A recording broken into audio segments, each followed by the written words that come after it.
Hello friends, welcome to LeggLife. And you guys, in today's video, we are actually talking about something that came from you. At our meet and greet in Indiana, one of our viewers asked an amazing question that we've actually been discussing since then. And then we also had a comment recently that basically was the exact same thing. And so I thought, you know what? We need to talk about this. And so today we're talking about how in the world do you deal with anxiety when it comes to travel? So it's a new year. A lot of people have made resolutions that they're going to travel more, but one thing that keeps us from traveling more is anxiety. I so appreciate our viewer at our meet and greet who asked this question because what she said is like, I watch your videos and I want to travel. Like I have the desire to go do those things, but I'm kind of crippled by my anxiety, right? It keeps me from having those experiences that I want to have. And so we thought, you know what? Let's just start the new year with an honest conversation that hopefully is helpful to a lot of you as we discuss how in the world do you travel with anxiety. So just to start off, full confession, this is something that I actually struggle with a lot. So a lot of these tips and tricks are things that I actually do.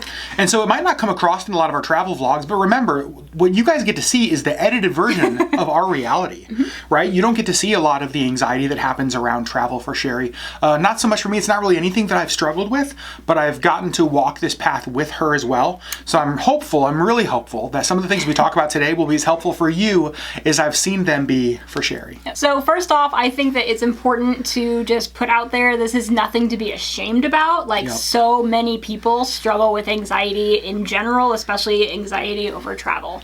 Yeah, I think that a lot of people kind of almost whisper this, like, I have anxiety, right? You know what I mean? But it's almost something that they're ashamed of. They feel shame around. Please don't. Please don't, right? This is something that affects millions and millions and millions of people. It is one of the things that is so unbelievably common, but I think sometimes it's hidden because we don't talk about it, right? And so our hope with this video, again, is even just to bring some of this stuff out into the open. So yeah, for sure. Step one, don't beat yourself up over this. Be honest about it.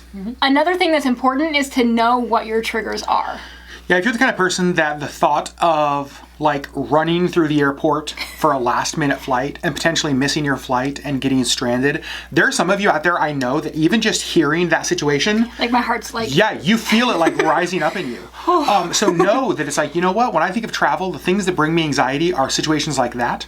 Then what you do is you can plan for that kind of stuff, right? So maybe you get to the airport an hour early because you know earlier than you're supposed to. Completely. Get there an hour earlier because the reality is that sitting at an airport for an extra hour is better if it means that you get to enjoy a vacation anxiety-free because you're not stressed about missing your flight. Right? And so know the kind of things that trigger you and then basically plan to kind of combat those by doing other things. And if you're traveling with other people, like when we travel together, let them know what your anxieties are. That's 100% a good idea. Because if he's just like, we can get to the airport half an hour before we board, that's so anxiety inducing to me. Like I would rather, again, sit in the airport for an hour and a half extra than needed and know that I'm going to get on that flight than to like sit at home and just be like, oh gosh, we're not going to make it. Well, and I think it's so important because it gives the other people you're traveling with the opportunity to help comfort you. So one of the things that is really anxiety inducing in Sherri is turbulence, like bad turbulence. Right? Like when it happens, I feel her whole body next to me tense up. And so like, I usually grab his hand. That's what I was just going to say. So when the pilot comes on and says, seatbelts fasten, we're going to experience some turbulence. Like I know it's like, I need to reach over and hold Sherri's hand. You know what I mean? And I'm the person who keeps my seatbelt fastened the entire flight. Just in case. I never ever unbuckle. That is totally true. Unless I have to go to the bathroom. But and so I'd say let the people you know you're traveling with know what your anxieties are, know what your triggers are, and then hopefully they're going to be the kind of people that help you through those, that help make your traveling experience easier. And the next one, this one is so important to us. Do not be afraid to be as extra as you need to make yourself comfortable. I am super extra when we travel. Like I am a diva, but I bring all of my comfort items. Like I'm the one walking through the airport with like the full-sized bed pillow because it brings me comfort. I also travel with him because he brings me comfort. So things like pillows, blankets, books, just whatever it is that will bring you comfort. Bring those things and don't be afraid to be extra about it. 100%. Like there is no shame at all. I will say like the first time Sherri brought a full-size pillow, I was like, what are you doing? Like we have neck pillows. But the thing is like a neck pillow is not comforting Sherri. No. Having her bed pillow is comforting. That I can hold. And so it's like, it's worth it to me to like lug a pillow through airports. Because he has to hold it when I have to use the bathroom in the airport. Totally. He's holding my full-size pillow. But it's worth it because that means that's an item that brings comfort to Sherri, which reduces anxiety, which hopefully means that we're going to have a smoother, better, less stressful and anxious vacation. Yep. So figure out what those items are for you. If it's stuffed animals, if it's a certain book, if it's whatever it is. Whatever it is. Then bring it. Bring it. And don't like apologize to that. Nope. There is no like, oh, I'm sorry, I brought my pillow. It's like, heck no. Like bringing that thing with you means You're that like welcome for me bringing my pillow. Totally. And so you it's have to like deal with me being all like crazy. Yeah, and so figure out what those comfort items are, and do not be afraid to be as extra as you need to make yourself comfortable on the trip. Another thing is to medicate if needed. Yeah, I think whatever you normally take, maybe you're on anxiety medication, maybe you take things like CBD oils, maybe there's just like certain things, maybe chewing gum helps you just like, it's like a way of medicating to you.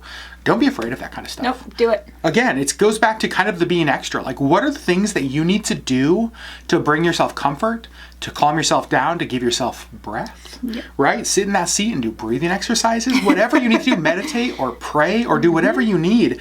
And sometimes the reality is, I know there's stigma around medications, but the reality is that anxiety is a real thing. Yep. Right? It's a real struggle for real people. And sometimes medication is involved to help kind of bring a sense of normal amidst the chaos of life. Yep. Don't be ashamed of that. Nope. Do that if needed. One of the next tips that I really love is to distract yourself from the current anxiety in the situation with the excitement of the destination or experience that you're going to. So when we were going to Ireland, that was a really long flight. We actually had 2 really long flights. And we watched movies pertaining to Ireland. And, you know, about Ireland and based in Ireland. And it just kind of made us excited to, like, be in Ireland finally.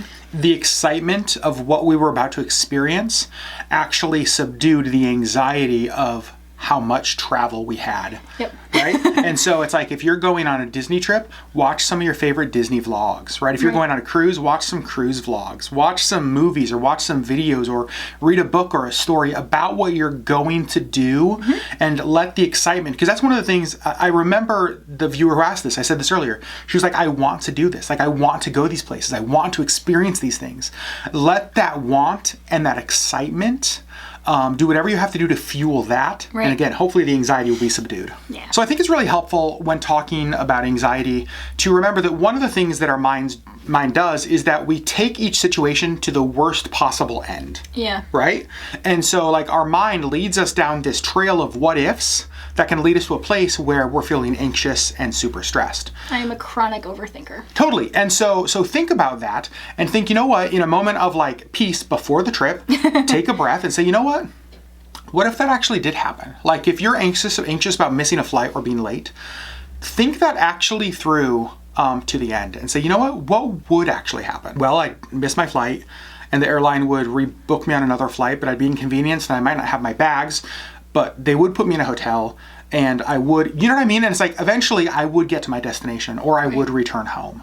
Right. And so I think sometimes our brains take the worst possible situation and make it even worse than what reality is, you know? And so like in our minds, we're so anxious and stressed over a situation that really would never look like that. Yep. You know, and so take the power away from the what ifs and the worst situations by actually thinking through what would happen. And I think that can lessen some of the anxiety. Yeah. So those are a few tips that have worked for me as far as traveling with anxiety. And we know that a lot of you guys are dealing with this out there. And so we want to hear from you. Let us know in the comments below. Is this something that you struggle with? Do you struggle with anxiety from travel?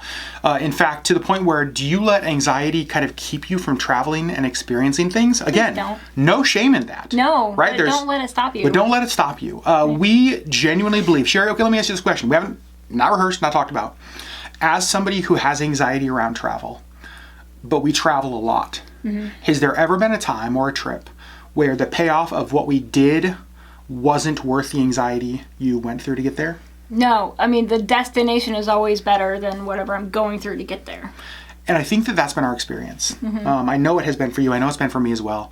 Yeah. And so if you're somebody who's struggling with this, know that there's not a stigma around this, or if there is a stigma, there shouldn't be. Right. So go ahead and be okay. Own that. Own the fact that you're struggling with this. Bring your pillows. Bring your blankets. Bring your stuffed animal. Watch your movies. Yeah. Let those in your party know what you're going through so that they can help comfort you. And I can tell you the destination, what you're going to get to experience, the enjoyment, the adventure of life as you actually take a step over the stress and the anxiety and the fear to step into experiencing those things is going to be worth it. Yeah. I know we're just a couple people on the internet and it's hard to trust us with that kind of stuff. But I promise you, I struggle with all of it. And the more that I travel, the easier it is because I now have things in place. Like when we really first started traveling, it was awful. And I would just clench the entire flight. Yep. And 6-hour flights when you're just so tense is not great. You're in so much pain. Yeah. But now that I know, okay, if I have my pillow, if I have my books, if I have him, it's just there's things that I have done to help prevent some of that anxiety from even occurring. And so when it does occur, it's just okay, I can talk myself down and I can enjoy this trip. So that was amazing. Holy cow. That was so good. I'm just yeah, keep going. Keep going.